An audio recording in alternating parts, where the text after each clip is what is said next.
Chers camarades, l'heure est grave. L'heure est très très grave.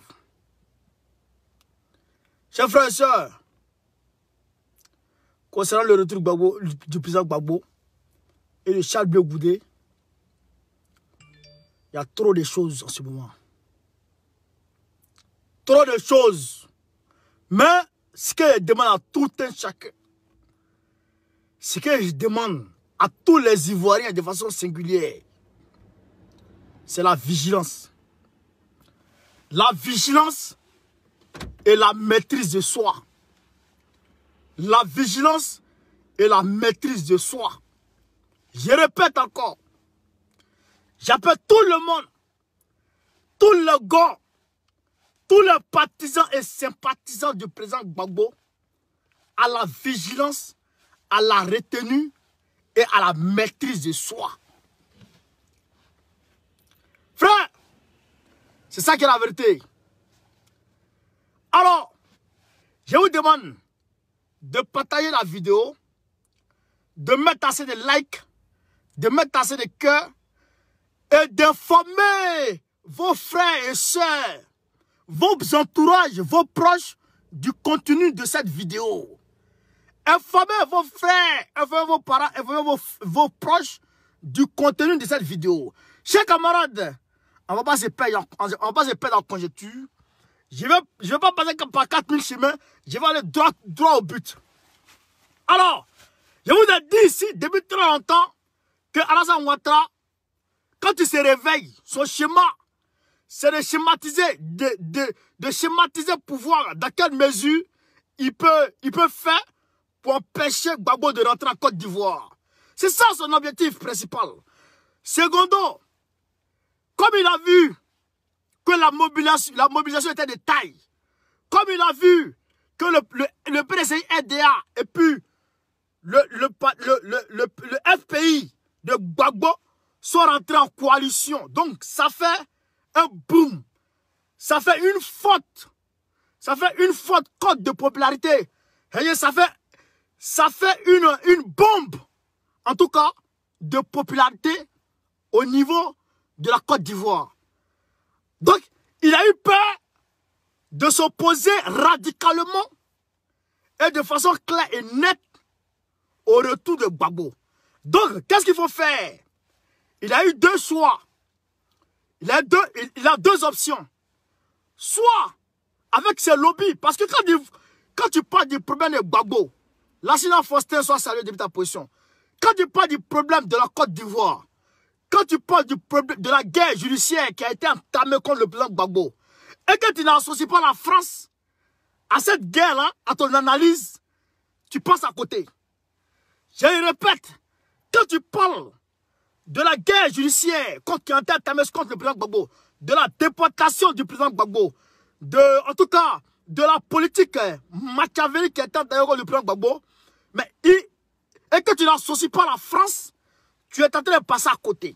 Alors, comme la France sait que si Gbagbo prend le pouvoir, parce qu'ils savent de façon pertinente que s'il y a une élection libre et transparente en Côte d'Ivoire, pendant que Gbagbo est là, pendant que Gbagbo est présent en Côte d'Ivoire, automatiquement, il n'y a rien à faire, Gbagbo gagne.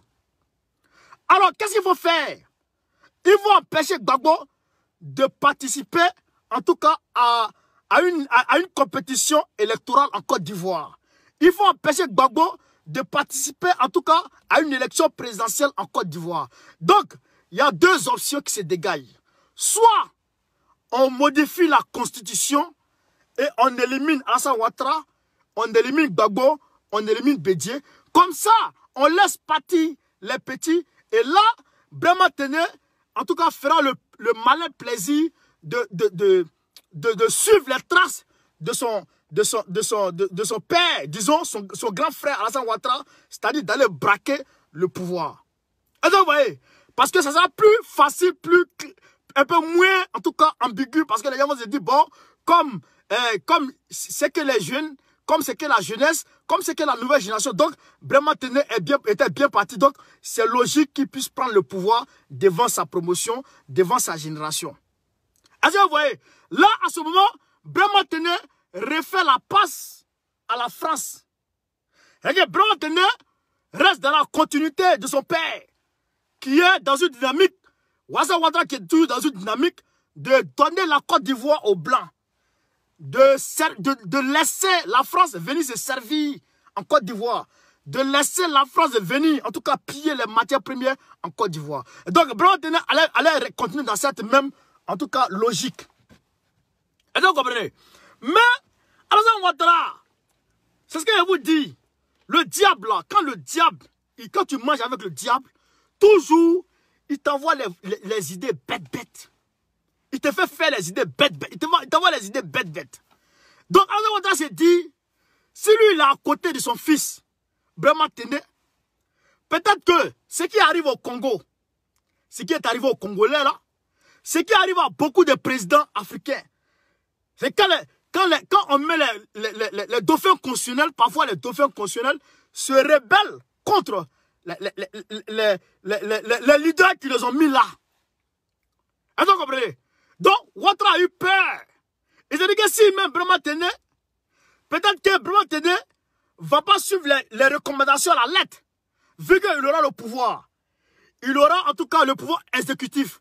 Donc, Brahma Téné, peut-être peut se retourner contre lui et puis venir le tuer. Comme on a vu avec Blaise Compaoré qui a tué, en tout cas, Thomas Sankara et Kadhafi, de la manière il a renversé son nom, tout ça. On a vu tout ça. Et là, le petit Déby qui vient d'assassiner son père, Idriss Déby. Donc, on a vu tout ça. Donc, Alassane Ouattara, il a peur. Alors, qu'est-ce qu'il va faire? Il va faire semblant d'entamer une dynamique de réconciliation, c'est-à-dire libérer les prisonniers politiques, faire semblant qu'on va vers la paix. Je vous dis que Ouattara, il prononce la paix du bout des lèvres, mais la paix ne rentre pas dans son cœur. Il dit aux gens, on va vers la paix. Mais derrière, il suscite des rébellions entre les peuples. Okay? Il suscite des manifestations entre les peuples. Okay? Il va à Bobo, il va demander à le Diaby là, le Diaby quoi là, qui on va dire qui se dit le président des victimes de la crise post-électorale, qui dit que lui, il va manifester le lundi pour empêcher le président Gbagbo de rentrer en Côte d'Ivoire. Pour que le président Gbagbo et puis Charles Blé Goudé soient jetés en prison. Le voici ici. Le voici ici. Le voici ici. Attends, ouais. Je sais pas comment son nom est tellement dérisoire. Siaka Diaby, qui dit que le président Gbagbo et puis Charles Blé Goudé doivent rentrer en Côte d'Ivoire, doivent aller en prison parce que il y a les victimes qu'ils ont laissées, etc., etc. Mais moi, j'aimerais rafraîchir la mémoire de ce monsieur. Parce qu'en réalité, aucune justice, aucune institution juridictionnelle ne peut en tout cas inquiéter le président Gbagbo encore. Relativement à 2010, 2011, c'est que tous les chefs d'accusation qui étaient contre le président Gbagbo ont été levés. Il a été blanchi de tous les chefs d'accusation qui avaient été retenus contre lui. Donc, en ce qui concerne les cas de BCAO, etc., tout ça a été jugé et a été mis au clair. Le président Gbagbo a été blanchi de tout ça. Attends, vous voyez. Donc, on ne peut plus le juger. Alors, comme on ne peut plus le juger, il faut dresser les peuples manipulés, les peuples endoctrinés, les peuples anesthésiés d'esprit contre lui. Est-ce que vous me faites comprendre? Il faut révolter des peuples moutonisés, des peuples endoctrinés contre le président Gbagbo.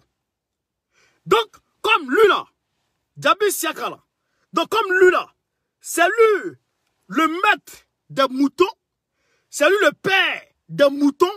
Alors, qu'est-ce qu'il faut faire? Il faut lui donner de l'argent pour qu'il aille payer les petits à Bobo, etc. pour que les petits là disent, et les femmes, etc., non, hein, qui disent qu'ils ne sont pas d'accord avec le fait que le président Gbagbo rentre en Côte d'Ivoire. Donc, ils vont manifester, d'après lui, le lundi. Ils vont manifester, d'après lui, le lundi. Attendez, je vais lire un peu. Attendez, je vais lire un peu. Il faut arrêter Gbagbo et Blé Goudé pour les jeter à la maca. Le président des victimes de Côte d'Ivoire annonce une manifestation devant le tribunal le lundi matin pour exiger l'exécution du mandat de justice condamnant chacun Blé Goudé et Gbagbo. Vous voyez? Donc, il demande à ce que on mette en application, il exige en tout cas l'exécution de ce mandat. Mais pourtant ce chef d'accusation, c'est que les cas de BCO, etc., tout ça, ça a été déjà jugé de l'autre côté là-bas. Mais c'est du pipon. C'est du pipon, c'est de la manipulation, c'est du n'importe quoi, c'est des balivernes en fait. Donc, c'est ce qu'il veut mettre en œuvre et essayer dans le même temps de dresser les peuples les uns contre les autres. Parce que si eux, ils se lèvent pour manifester, pour empêcher que Gbagbo rentre en Côte d'Ivoire, ou pour empêcher que Gbagbo participe aux activités politiques, à ce moment, nous autres là, nous les gars, on peut aussi se fâcher pour manifester, pour que Gbagbo puisse jouir, en tout cas, de sa liberté, en tout cas, de toutes ses facultés, hein, autant politique que morale que physique, etc. Donc, nous aussi, on peut manifester pour que Gbagbo puisse jouir de tout ce qui, de tout ce qui en découle, quoi. Tu vois ce que je veux dire? Nous, on peut manifester. Donc, qu'est-ce que ça va créer? On manifeste de l'autre côté manifeste. Donc, ça peut créer ce qu'on appelle des troubles à l'ordre public ou bien de la guerre civile. Ça peut créer la guerre civile ou bien en tout cas, on peut s'entretuer comme cela s'est passé pendant la désobéissance civile. Est-ce que vous voyez ce que je veux dire? Donc, Ouattara est en train de chercher à dresser les Ivoiriens les uns contre les autres. Les uns contre les autres dans le but d'empêcher Gbagbo de rentrer en Côte d'Ivoire ou de participer aux activités politiques. D'une part, empêcher Gbagbo de rentrer en Côte d'Ivoire par les manifestations du peuple, d'après ce qu'il prévoit. Ou, d'autre part, d'empêcher Gbagbo de participer aux activités politiques. Parce que aujourd'hui, Damana Picasse a été convoqué par un policier bidon façon là. Je ne sais même pas où j'ai mis ça même. Tout ça était là, je ne sais même pas où j'ai mis ça. Damana Picasse a été reçu aujourd'hui. Ils sont allés lui demander parce qu'il a fait un discours guerrier. Donc, ils sont allés lui demander de fermer sa bouche. Alors, vous voyez, donc, on est en train de les séquestrer dans leur propre pays.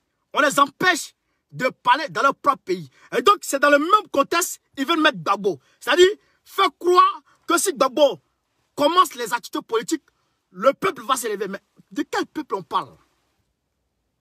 De quel peuple on parle? Donc, Ouattara, il est en train de parler du peuple d'Abobo et d'Anyama. Mais nous, on va leur faciliter la tâche. On va leur faciliter la tâche. Pendant que vous parlez du peuple d'Abobo et d'Adjamé. Mais allez donner l'eau d'abord à ceux qui sont à Adjamé, à Bobo là. Allez donner l'eau aux gens qui sont en train de manifester parce qu'ils n'ont pas d'eau chez eux. Dans le mois de Ramadan, là, ceux qui n'ont pas d'eau potable chez eux, là, ils sont en train de manifester, envoyez-nous l'eau, dites, on a besoin d'eau. Ils disent qu'ils veulent l'eau. Ou bien, eux, ils veulent l'eau. Mais au lieu de leur donner l'eau d'abord, au lieu de leur donner de l'eau courante, au lieu de leur donner de l'électricité, tu viens les emmerder avec quelle manifestation? Frère, tu viens les emmerder avec quelle manifestation?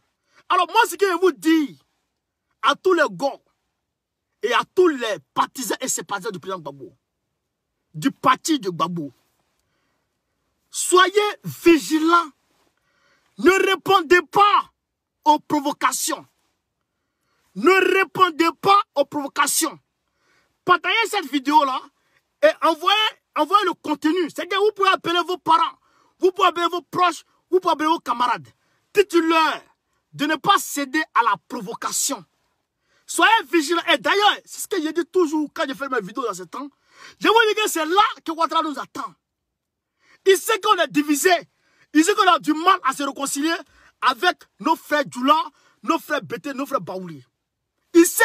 Donc, il faut jouer sur la division des Ivoiriens pour toujours régner. Pour toujours jeter l'anathème. Pour toujours jeter le feu.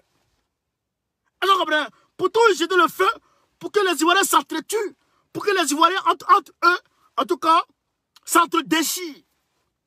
C'est ça son objectif. C'est ça son intention. Donc, comme nous, on sait ça très bien, qu'est-ce qu'on fait? Quand on vient nous provoquer, là, on ne répond pas aux provocations. Quand tu nous dis, je vais te frapper, non, pardon. Pardon, c'est fini. Pardon, c'est fini. On avance. Nous, là, c'est comme l'histoire de l'hippopotame et la biche. C'est ça, non, c'est la biche, non? L'hippopotame dit, demande à la, pardon, l'hippopotame et la gazelle. L'hippopotame demande à la gazelle,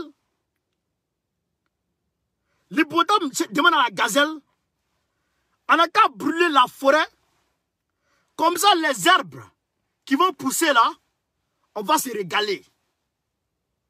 Je répète, c'est l'histoire de l'hippopotame et la gazelle.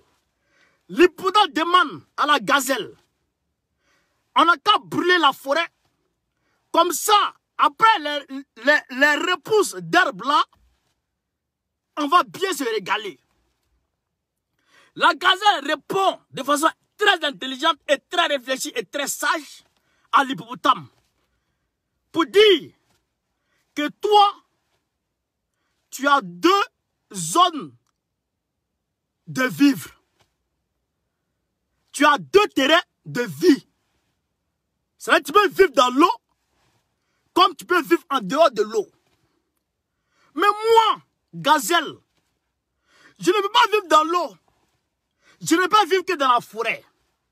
Mais si toi tu me dis de brûler la forêt, moi là, je vais dormir où?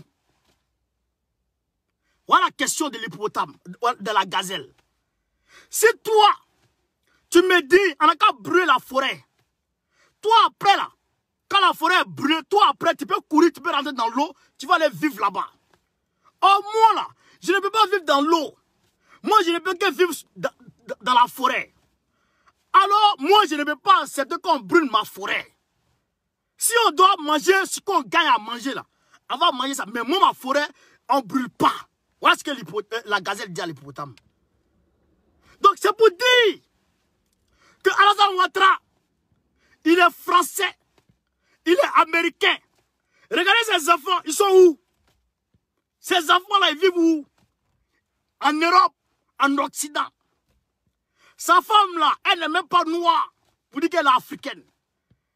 Elle est française, juive. Femme d'affaires, elle a l'argent. Mais si nous, on brûle notre Côte d'Ivoire, si on cède à la provocation d'autrui, parce que je vous dis, c'est les gens de la CEDEAO que Dramane arrive facilement à manipuler. Les gens de la CEDEAO, là, ceux qui sont à côté, là, qui n'ont rien à voir, qui n'ont rien à foutre que la Côte d'Ivoire brûle ou pas. Qui n'ont rien à foutre que la Côte d'Ivoire brûle ou pas. Eux là, les gens de la CEDEAO là, c'est eux, Dramane Ouattara va les manipuler pour venir mettre le feu de la Côte d'Ivoire. Et après, ils vont fuir, ils vont rentrer dans leurs pays respectifs. Et nous maintenant là, qu'est-ce qu'on fait? Notre Côte d'Ivoire à feu et à sang. Qu'est-ce qu'on fait? Frère, qu'est-ce qu'on fait? On devient des orphelins, on devient des réfugiés dans le pays des gens. Donc, il faut qu'on arrête ça. Il faut qu'on soit mature, il faut qu'on soit réfléchi, il faut qu'on soit sage. Dramane Ouattara veut brûler notre Côte d'Ivoire. Il prononce du bout des lèvres, il prononce du bout des lèvres de sa gueule, la paix. Oh, dans son cœur, la paix ne l'arrange pas. Parce qu'en réalité, Babylone s'est divisé pour régner. Parce qu'en réalité, Babylone s'est divisé les Ivoiriens, s'est divisé les Noirs, s'est c'est dresser les Noirs les uns contre les autres, pour que les Noirs s'entre-déchirent, pour que les Noirs s'entre-découpent, et comme ça va leur profiter, en tout cas, d'aller piller les matières premières des Noirs. Parce qu'ils n'en ont rien à foutre de l'humanité, ils n'en ont rien à foutre de l'humanisme du Noir, ils n'en ont rien à foutre de toi et moi. Tout ce qui les intéresse, c'est leurs intérêts. C'est leurs intérêts qui sont en Côte d'Ivoire. C'est leurs intérêts qui sont en Afrique qui les intéressent. À part ça, ils s'en foutent. Ils s'en foutent de toi et moi. Et Alassane Ouattara travaille pour eux. Alassane Ouattara travaille dans leur camp. Alassane Ouattara travaille dans leur perspective. C'est ça qui est la vérité. Alors, chers camarades de Côte d'Ivoire, je reviens vers vous encore pour vous dire, de faire preuve de patience. De faire preuve de patience. De faire preuve de sagesse. Si le mouton, Siaka Diaby, le mouton, le maître des moutons, le chef des moutons, sort lundi avec ses moutons, CEDEAO, laissez-les dans leur moutonisme CEDEAOtique. Laissez-les dans leur CEDEAOtique. Nous, on est Woody Krat, on attend le Woody tranquillement, tranquille. Tranquillement et sereinement.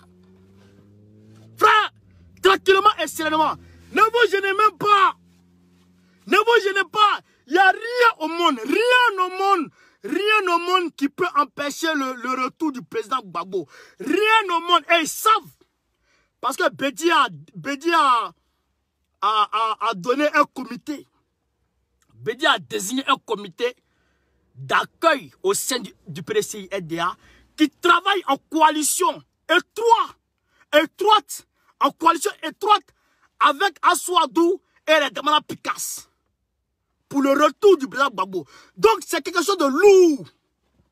C'est quelque chose qui va faire trembler le monde. C'est quelque chose qui va faire trembler le monde entier. C'est une démonstration de force. C'est une démonstration de force pour montrer aux yeux du monde que le peuple de Côte d'Ivoire est avec Gbagbo. On nous fait croire, on fait croire au monde entier, on fait croire aux uns et aux autres, à travers le monde, un peu partout, que Gbagbo n'est pas aimé par les Ivoiriens, que Gbagbo est délaissé par les Ivoiriens. Nous voulons leur montrer, par cette mobilisation, que Gbagbo est l'homme le plus influent d'Afrique. C'est ça qui est la vérité. Et c'est de ça qu'il s'agit. Alors ils ont peur. Ils ont ça. Ils ont peur de ça. Ils sont effrayés. Ils sont épris de panique. Alors donc ils passent par tous les chemins. Ils passent par tous les issues. Ils vont par toutes les voies et moyens pour en tout cas empêcher le retour de Gbagbo ou bien empêcher que la manifestation soit vue au grand jour. C'est ça qui les fait peur. Donc, on va chercher les gens comme les Diaby de mon couille, les Diaby de mes couilles, hein? Les Diaby de mes couilles, regardez sa tête comme ça, regarde sa tête. Un homme qui a bosse sur sa tête, un homme qui a panari sur sa tête. Regarde comme un homme qui a panari sur sa tête. Hein? Un homme comme ça là, si ça c'est pas mouton, c'est corne qui est sur sa tête là-bas là. Vous voyez le petit point là, le petit point qui est sur sa tête là, ça là c'est corne qui est sur sa tête comme ça. Hein? Un mouton comme ça là. Ça là, si c'est pas mouton, est-ce qu'un homme, ça là c'est un homme? Est-ce que ça là c'est un homme? Donc, chers camarades de Côte d'Ivoire, ne cédez pas à la provocation. C'est ce qu'ils recherchent. Ne cédez pas à la provocation. Ne cédez pas à la provocation. Restez serein, restez tranquille. Qu'ils viennent, qu'ils manifestent, qu'ils fassent ce qu'ils veulent. Nous, on s'en fout de ça à Sangaba. D'ailleurs, ceux qui sont en train de manifester là, moi je leur demande, ceux qui vont manifester lundi là, moi je leur dis, mais ils sont bêtes. Ils sont bêtes. Ils n'ont qu'à se poser des questions. C'est la France qui a dit, la communauté internationale qui a dit, c'est Choi de l'ONU qui a dit que c'est pas Gbagbo qui a gagné, que c'est Ouattara qui a gagné. Et que Gbagbo est responsable des 3000 morts. Ils l'ont dit ici, mon Dieu, vision, de façon solennelle à tout le monde, que c'est Gbagbo qui est responsable de 3000 morts. Mais ceux qui ont dit que Gbagbo est responsable, c'est les mêmes qui disent que Gbagbo n'est pas responsable. Mais ceux qui ont dit que c'est Gbagbo qui est le responsable, eux-mêmes sont venus dire encore que c'est pas Gbagbo le responsable. Mais c'est comment? Mais attendez, il y a un Vébé vraiment Traoré. Soit salé de la position. Kwaku Maurice soit dans de la position. Mais attendez, mais comment est-ce que ça se fait que vous-même vous avez dit que c'est lui qui est le responsable des 3000 morts? Et puis vous partez le juger. Il n'y a pas eu de preuve. Qu'est-ce qu'il y a? Avait dit. Avec Djilébert. Donc c'est Gbagbo qui a tué les Oué. Le chanier Oué là, c'est Gbagbo qui les a tués. Les Oué qui sont là-bas là, qui ont été tués, le chanier Oué, Amadé Ouremi a dit, mon Dieu, il a dit devant tout le monde que c'est Cherousman qui l'a envoyé, que c'est Cherousman qui a envoyé l'os, et que c'est l'os qui lui l'a envoyé. L'os là, Cherousman, qui nous donnait les ordres? C'est Soro qui donnait les ordres, bon, disons c'est Soro, et puis c'est Ouattara qui donne les ordres à Soro. Donc, c'est une chaîne, donc c'est eux tous qui étaient responsables du chanier Oué. Mais qu'est-ce qu'il y a? Est-ce que Gbagbo peut demander aux gens d'aller tuer lui, mais ses propres partisans? Est-ce que Gbagbo peut envoyer les gens aller tuer mes propres partisans, aller tuer les personnes qui me supportent? Est-ce que ça, c'est possible? Frère, est-ce que ça, c'est possible? D'ailleurs, laissons ça. L'attaque de Casse, la tuerie de Casse en 2004 à Bouaké. Est-ce que Gbagbo était dedans? Est-ce que Gbagbo a dit aux gens d'aller tuer Casse? Est-ce que Gbagbo a dit aux gens d'aller tuer Casse? Quand ils ont tué, quand Fofio Kouakou a mis les jeunes en majorité Koya dans le conteneur, et puis il a mis ciment sur eux, il les a tués, ils sont morts par asphyxie. Est-ce que c'est Gbagbo qui a dit aux gens allez tuer les gens dans le conteneur? Est-ce que c'est Gbagbo qui a dit aux gens? Est-ce que c'est Gbagbo qui a demandé à Fofio Kouakou de tuer les gens? Frère, atteignez Daïre. Et le château de Segala, quand Ouattara est venu de loger Segala connaît, à Segala, quand Ouattara est venu de loger Segala connaît à Segala, et qu'il a tué les jeunes du Segala, les jeunes Segalaka, et qu'il a assassiné les jeunes Segalaka, et qu'il a égorgé les jeunes Segalaka, est-ce que c'est Alassane Gbagbo qui a dit aux gens, allez tuer les jeunes de Segala? Est-ce que c'est Gbagbo qui a envoyé Ouattara d'aller déloger Segala connaît? Est-ce que c'est Gbagbo qui a envoyé Ouattara? Frère, atteignez derrière, donnez-moi. Atteignez derrière, donnez-moi. Et IB, l'attaque de IB là. L'attaque de IB et les éléments de IB qui sont tombés avec IB. Est-ce que c'est Gbagbo qui a donné l'ordre d'aller attaquer IB? Est-ce que c'est Gbagbo qui a donné l'ordre d'aller attaquer IB? Atteignez derrière. Atteignez derrière. Allemand, c'est quand même pour derrière. Atteignez derrière, Donny. Hein? Et vous partez manifester. Vous n'avez pas l'eau potable chez vous. Vous n'avez pas l'eau potable. Vous n'avez pas l'eau potable chez vous.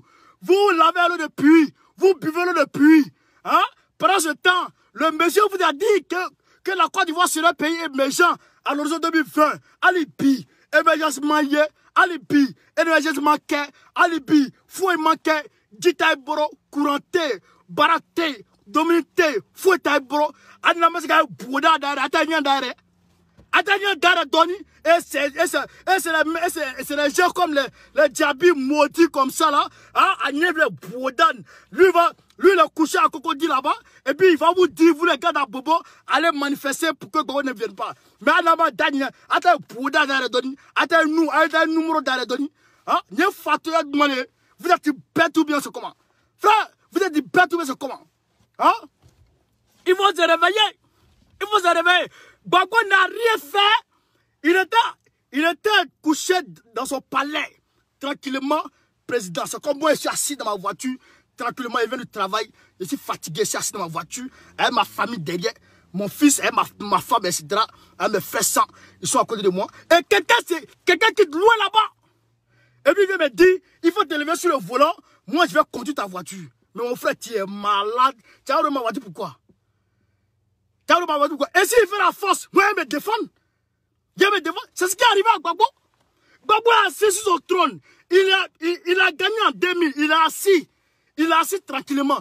Mais avec mon Burkina Faso là, avec Blaise Compaoré, vous quittez dans le pays de Blaise Compaoré, je sais pas, dans Burkina là-bas, vers Pongo là-bas, vers les Ouagadougou là-bas. Mais vous quittez là-bas, et puis vous venez ici, vous venez le trouver là, vous lui dites de quitter le fauteuil présidentiel. Ça veut dire quoi ça? Ça veut dire quoi? Mais le monsieur, il est obligé. D'ailleurs, la Constitution ivoirienne lui dit de défendre l'État de Côte d'Ivoire, de défendre la nation, de défendre le peuple. Donc, il était dans l'obligation absolue, selon les textes de la Constitution ivoirienne, de défendre la Côte d'Ivoire. Et c'est pour ça que c'est défendu. C'est pour ça que c'est défendu. Frère, c'est pour ça que c'est défendu. Donc, c'est ça qui a créé tout ça. Mais les rebelles, on a dit, les rebelles eux-mêmes, ils ont dit que c'est Alassane Ouattara qui les a envoyés. Ah! C'est Alassane Ouattara qui les a envoyés. Un opposant politique qui va créer rébellion et qui envoie rebelles. dans le pays de quelqu'un pour l'enlever. Et qui, d'ailleurs, écoutez, Alassane Ouattara, il a eu le malin plaisir de mettre l'embargo sur tous les médicaments qui rentrent en Côte d'Ivoire en 2011. Abeska Laolawa. Mombo Kaila, Abeska Sonlawa. Ça, c'est normal, ça. Nous tous, on a été derrière Alassane Ouattara ici. Nous tous, on a aimé Alassane Ouattara. Nous tous, on a combattu pour Alassane Ouattara. En tout cas, moi, je n'ai pas pris d'armes. Jamais pris d'armes. En tout cas, on a battu campagne pour Alassane Ouattara. Ça, je ne le nie pas. 2010, on a tous battu campagne pour Alassane Ouattara. Mais 2015, où on a vu qu'Alassane Ouattara, c'est un menteur, c'est un manipulateur, c'est un criminel, c'est un assassin, c'est un dictateur. On dit, hey, lui là, on va se dresser contre lui, on va le combattre. Et c'est depuis ce temps que nous l'avons quitté. Mais vous êtes resté élu, on ne dit pas non. Mais aujourd'hui, Balataibro, Dité, Couranté, Dominique, Fouetté, allez démarrer, démarrer la barreau. Et avec Djouta, quoi peut manifester, comment? Il n'a pas besoin de travail. Il n'a pas besoin de travail. Et d'ailleurs, j'ai applaudi les jeunes qui sont partis manifester la dernière fois, qui ont manifesté parce qu'ils n'ont pas de travail. Les militants du RDR qui ont manifesté parce qu'ils n'ont pas de travail. Mais moi, je les applaudis. Ça, c'est des vrais garçons. C'est des vrais guerriers. Mais on vous dit de vous suivre, de les suivre par les manifestants. Pas les manifestants où? Vous avez manifesté pourquoi? Alassane Ouattara lui-même dit pas de réconciliation. Il parle de réconciliation et puis il n'y a pas de réconciliation. Frère, tu parles de réconciliation et puis il n'y a pas de réconciliation. Comment? Tu parles de réconciliation et puis il n'y a pas de réconciliation. Comment? Et tu es en train en bas, tu es en train de menacer les gens. Tu es en train de menacer les gens. Gbagbo va rentrer, il va s'installer, il va commencer les activités politiques. Et nous tous là, on va rentrer. Frère, c'est ça qu'il a fait. Nous tous là, on va rentrer et on va voir ce qui va se passer. Donc, on va voir, quand on va rentrer là, on va voir ce qui va se passer. Nous, la Nordiste, on est les Ségala. Déjà, tu as tué Ahmed de Ségala. Tu as tué Bonkloa de Korogo. Tu as tué Ouattao de je ne sais pas où. Tu as tué, je ne sais pas qui encore. Tu as tué tout le monde. Tu as limogé Sirkolate. Tu as limogé Moussa Dosso. Tu es en train de chasser tous les enfants du Nord de ton gouvernement bidon. Il n'y a aucun enfant de Ségala encore, sauf Bouaké Fofana qui est ministre des ordures, qui est ministre des ramasseurs d'ordures, qui est ministre des ramasseurs d'ordures, qui est ministre de Nyamanyama. Nous, on s'en fout de lui. Et donc, nous, on va rentrer, et puis on va voir, tu vas le toucher, et puis nos parents, là, on va voir ce qui va se passer. On va voir ce qui va se passer. Quand on va rentrer, et puis tu vas le toucher, en tant qu'enfant de Nord, en tant qu'enfant de Ségala, en tant qu'enfant de Korogo, en tant qu'enfant de Fayadougou, nous on va rentrer et puis on va voir ce qui va se passer. On va voir ce que tu vas nous faire. Et quand tu vas nous faire ça là, nos parents ils vont se lever contre toi parce que trop sera trop. Trop en sera trop et tu vas voir ce qui va se passer. C'est ça qui est la vérité. Parce que les sudistes, il est en train de faire ça parce qu'il se dit que les gens ont peur, etc. etc. Mais aujourd'hui, je te dis, ce gars-là est divisé, carrément divisé. Ce gars-là est scindé en plusieurs parties. Ce gars-là est carrément scindé en plusieurs parties parce que tu n'as pas créé de boulot, tu n'as rien créé pour eux, tu n'as rien donné comme développement pour eux. Et après, tu as tué leur seule étoile. Tu as tué leur seule étoile. Et là, maintenant, ils sont dans le désarroi total. Ils sont dans la merde. Ils sont ils sont déboussolés. Ils sont là, ils sont livrés à eux-mêmes. Ils sont là, ils sont orphelins de leur étoile. Ils sont orphelins de leur étoile, ils sont orphelins dans mes barracos, ils ne savent plus où aller, ils ne savent plus à quoi se tenir. Frère, ils ne savent plus quoi faire. Ce qu'il a mélangé, ce qu'il a déboussolé. Frère, alors, vous qui partez manifester là, oui, parce que vous devez manifester, parce qu'il n'y a pas l'eau potable chez vous. Moi, parce que vous devez manifester, parce qu'il n'y a pas à manger. Moi, parce que vous pouvez manifester, parce qu'il n'y a pas de travail.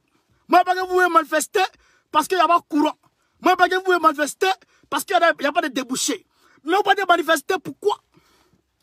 Quelqu'un qui a été livré à la justice internationale, quelqu'un qui a été livré à la CPI, quelqu'un qui a été livré au monde entier, à la justice du monde, au regard du monde, aux yeux du monde, aux vues, aux yeux de tout le monde entier. On dit, jugez-le, c'est lui qui est le bourreau de 2010, c'est lui qui a tué les Ivoiriens, c'est lui qui est le coupable, jugez-le, on va voir ce qu'il y a dedans. On va le juger. 10 ans de procès, 10 ans de procès, et on dit que ce monsieur-là, c'est pas lui qui a tué, c'est pas lui qui est le coupable, il est innocent, il est innocent. Mais au lieu de toujours rester focus sur ce monsieur, demandez-vous, il y a 2 personnes qui se battaient, il y a 2 personnes qui étaient en guerre. S'il y a une personne qu'on a jugée, et que ce n'est pas cette personne-là, le monde entier a quitté cette personne-là. Mais on doit automatiquement se dire que si ce n'est pas Jean, mais c'est Paul. Si ce n'est pas Jean, c'est Paul. Si ce n'est pas Losenimba, c'est Lasnedjan. Frère, si ce n'est pas Losenimba, c'est Lasnedjan. Allons voir chez Lasnedjan. Allons voir chez Lasina. Lasna, pourquoi les gens sont morts? Ils vont nous expliquer. Ils vont nous expliquer. Mais vous êtes là, en train de regarder ici, en train de regarder par là, en train de crier ici, en train de crier par là. Vous voulez manifester forcé. Pourquoi? Pourquoi? Et après, votre gars, il vous met la baie aux yeux, disant que, voilà, c'est la réconciliation, disant que, voilà, c'est comme ci, c'est comme ça. Mais c'est quelle réconciliation où on ne peut pas parler?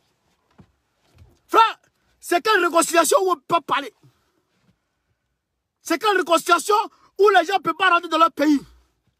Vous qui êtes chez nous là, vous qui êtes chez nous là, Soro là, c'est votre fils, hein? Soro, c'est votre fils. C'est bien vrai, moi Soro, je ne le soutiens pas. Voilà. Moi, Soro, c'est pas mon gars. Voilà. Je dis, moi, je ne suis pas soroïste. Voilà, moi, je ne suis pas soroïste. Je suis Go. Voilà, je suis baboïste. Voilà, parce que je suis panafricain de base. Donc, vous là, Soro là, c'est votre fils. Soro, c'est votre fils. Et vous avez tendance à jeter votre fils.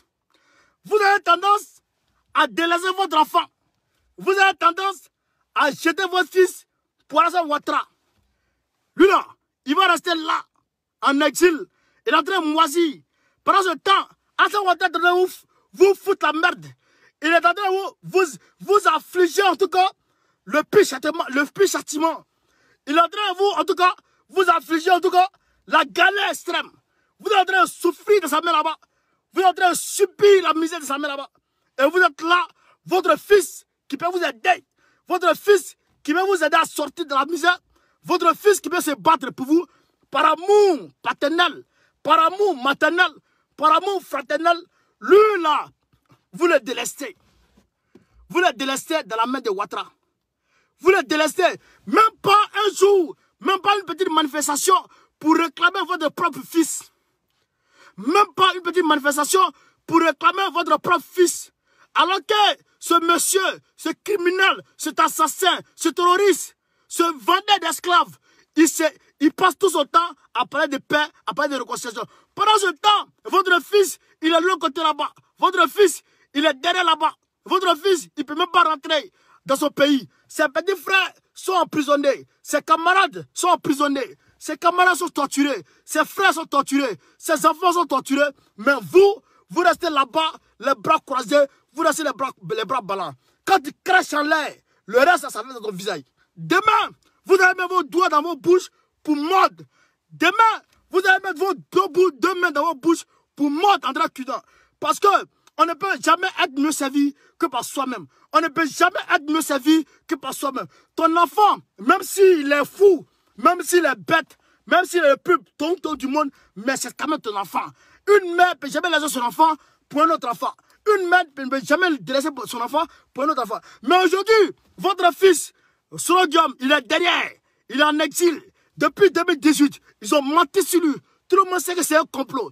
Tout le monde sait que c'est basé, il n'y a pas de fondement dessus. Tout le monde sait que c'est de la merde. Tout le monde sait que c'est des balivernes, c'est des âneries qui ont collé sur lui. Parce qu'on n'est pas allé s'en prendre à un État qui est en tout cas en alerte maximale avec un tel arsenal qu'ils ont présenté pendant leur coup d'État. En tout cas, leur coup foireux qu'ils ont en tout cas attribué à Soro. On ne peut pas prendre cet arsenal-là pour aller faire, etc., cette insurrection-là. Donc c'est faux, c'est basé sur rien du tout. C'est carrément et purement politique. C'est carrément et purement politique. C'est un procès politique, c'est une guerre judiciaire qu'ils ont entamé contre votre fils pour le maintenir en exil. Mais vous êtes là, bouge bée, vous ne pouvez même pas manifester pour réclamer le retour de votre fils. Mais vous êtes comment? Vous êtes comment? Sam Sissé, walaikum salam, de ta position, frère. Vous êtes comment? Il faut manifester pour réclamer le retour de votre enfant. Votre enfant, Il est comment, mais il n'est qu'à côté de vous. Mais vous êtes là, c'est pour aller, Gbagbo qui a déjà été acquitté. Gbagbo qui a déjà été acquitté par tout le monde, par la CPI, par le monde entier. Tout le monde entier dit vraiment, en a honte. C'est Gbagbo qui avait raison là. C'est contre lui, vous pouvez manifester. Mais vous êtes comment? Vous êtes comment? Vous êtes comment? Frère, vous êtes comment? Et d'ailleurs, j'aimerais lancer un mot à l'endroit de ceux qui sont dans leur histoire de propagande de EIV Gbagbo, de Nadi Bamba. Vous n'avez pas honte? Frère, vous n'avez pas honte? Regardez, c'est grâce à votre division. Vos divisions que vous montrez, en tout cas, vos divisions honteuses que vous exhibez sur les réseaux sociaux. C'est grâce à ça que Babylone est en train de vous. Chez nous, on dit, quand le mur ne laisse pas de fissure, le cafard ne peut pas rentrer dans le mur. C'est parce que vous montrez qu'il y a des fissures au niveau de votre mur que le cafard est en train de rentrer. Vous montrez la verdict populaire. Vous exhibez la verdict populaire. Vous finissez entre vous. Vous exhibez en tout cas votre division au monde entier. Aujourd'hui, Babylone est en train de rentrer. Babylone est en train de se servir de cette division-là pour essayer de créer une dissension, pour essayer de vous diviser de plus en plus et pour essayer d'envoyer l'ennemi, de donner une force à l'ennemi pour venir vous combattre. Parce qu'on sent que vous n'êtes pas unis. Donc, unité obligatoire au sein du FPI. Il faut que déjà, nous qui sommes sympathisants et partisans de Gbagbo, il faut qu'on s'unisse par tous les moyens. Il faut qu'on s'unisse d'abord. Et quand on est unis maintenant, on répond à un seul mot d'ordre et ça va aller. Donc, restons sereins. Ne parlez pas, ne cédez pas à la provocation. Ne parlez pas, ne cédez pas à la provocation. Ce sera mes mots de fin. En tout cas, je vous remercie de m'avoir suivi. Je ne sais pas ici vers 6 ans, mais vous êtes restés là en train de m'écouter, frère. Je n'ai pas de mots pour vous remercier. Je n'ai pas de mots pour remercier. Mais ce que je vous demande, ceux qui dorment, qui ne nous ont pas pris en marche et qui dorment, je vous demande de partager la vidéo. Dès que vous vous réveillez, partagez la vidéo au maximum. Invitez tout le monde. Prenez le contenu de la vidéo. Informez vos parents. Informez vos frères. On va récapituler vite fait. Alors, ce que j'avais à dire ce soir, c'est que même si les manifestations se font à l'encontre du président Gbagbo, ne répondez nullement à ces accusations. Restez serein, restez digne, restez droit dans vos bottes. Ne cédez pas parce qu'ils veulent créer une guerre civile. Ils veulent créer des troubles à l'ordre public, pouvant retarder ou voire même empêcher le retour du président Gbagbo, le retour sécurisé du président Gbagbo, ou d'autre part, si le président Gbagbo rentre, pouvant empêcher le président Gbagbo d'entreprendre des activités politiques. D'autre part, voilà, c'est ça qui est la vérité. Donc, c'est votre sérénité, c'est votre sagesse qui fera que le président Gbagbo va sortir victorieux dans cette bataille de son retour en Côte d'Ivoire. C'est de ça qu'il s'agit. Chez Camarade de Côte d'Ivoire, on est ensemble, la patrie ou la mort, nous vaincrons. Azure Tribu, soit ça de ta position, Maurice Konga, soit ça de ta position. On est ensemble, chez Camarade, la patrie ou la mort, nous vaincrons. Ciao, ciao. Gbagbo ou rien, Gbagbo ou rien, Gbagbo, Kafissa, on est ensemble.